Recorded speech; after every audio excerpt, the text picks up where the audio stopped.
ദൈവതിരുനാമത്തിന് മഹത്വമുണ്ടായിരിക്കട്ടെ. പെറൂസിയയിലേക്ക് സ്വാഗതം. കർത്താവിനാൽ അനുഗ്രഹിക്കപ്പെട്ടവരെ, ദാനിയേൽ പ്രവചനം അതിൻ്റെ 5-ാം അധ്യായം നാം പരിശോധിക്കുമ്പോൾ ബേൽശസ്സർ രാജാവ് തൻ്റെ പ്രഭുക്കന്മാർക്കായിട്ട് ഒരു വലിയ വിരുന്നൊരുക്കുന്നതിനെപ്പറ്റി പ്രതിപാദിക്കുന്നു.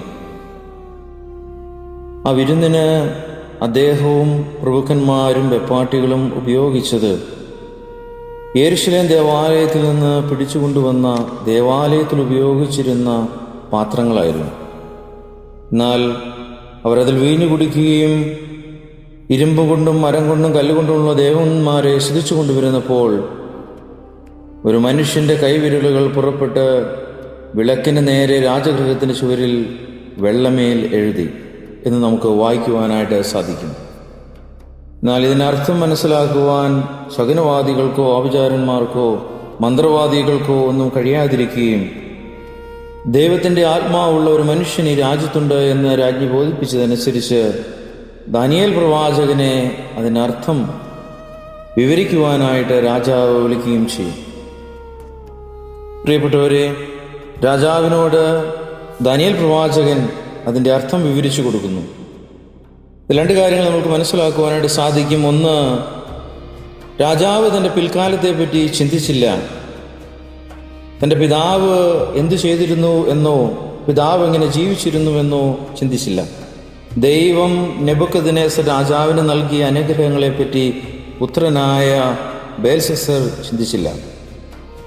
ദാനിയേൽ പ്രവാചകൻ അദ്ദേഹത്തോട് അർത്ഥം വിവരിക്കുന്നതിന് മുൻപ് അദ്ദേഹത്തെ തൻ്റെ പിതാവിൻ്റെ കാലത്ത് എന്ത് സംഭവിച്ചുവെന്ന് ബോധിപ്പിക്കുന്നു. വീണ്ടും, ഇതെല്ലാം നീ അറിഞ്ഞിട്ടും അങ്ങയുടെ ഹൃദയത്തെ വിനയപ്പെടുത്താതെ സ്വർഗസ്ഥനായ പിതാവിന് നേരെ സ്വയം ഉയർത്തി അവൻ്റെ ആലയത്തിലെ പാത്രങ്ങൾ അങ്ങയുടെ മുമ്പിൽ കൊണ്ടുവന്നു എന്ന് അവനോട് പറയുകയാണ്.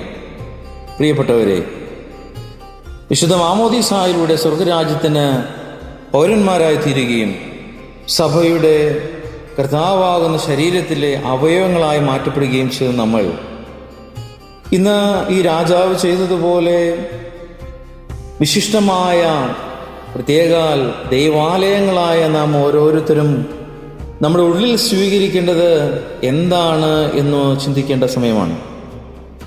രാജാവ് ചെയ്തതുപോലെ മദ്യം ഒഴിച്ച് അത് രസിക്കുക മാത്രമല്ല, ഒപ്പം കല്ലുകൊണ്ടും മരം കൊണ്ടും സ്വർണം കൊണ്ടും ഉണ്ടാക്കിയ ദേവന്മാരെ സ്തുതിക്കുകയും ചെയ്തു. പ്രിയപ്പെട്ടവരെ, ഇന്ന് നാം എന്തിനായിട്ട് കൂതാശ ചെയ്യപ്പെട്ടവരാണ്, വിശുദ്ധീകരിക്കപ്പെട്ടവരാണെന്ന് ചിന്തിക്കാതെ നമ്മൾ ഏതാത്മാവിനാൽ നിറയുന്നു എന്ന് ചിന്തിക്കണം.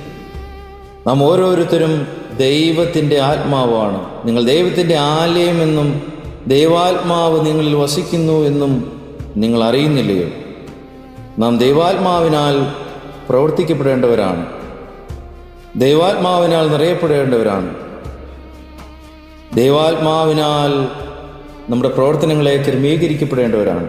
എന്നാൽ ഇന്ന് നാം ചിന്തിക്കണം, നമ്മുടെ ഹൃദയത്തിൽ, നമ്മുടെ ഉള്ളിൽ നമ്മൾ ഏതാത്മാവിനാലാണ് നിറയപ്പെട്ടിരിക്കുന്നത്. പ്രിയപ്പെട്ടവരെ, നമുക്കെല്ലാവർക്കും നമുക്ക് ദൈവാത്മാവിനാൽ നിറയത്തക്കവണ്ണം നമ്മളെ തന്നെ വിശുദ്ധീകരിക്കാം. അതിന് ദൈവത്തിൻ്റെ പരിശുദ്ധാത്മാവ് എന്നെയും നിങ്ങളെയും അനുഗ്രഹിക്കട്ടെ എന്ന് പ്രാർത്ഥിക്കുന്നു. ദൈവം നിങ്ങളെല്ലാവരെയും അനുഗ്രഹിക്കട്ടെ.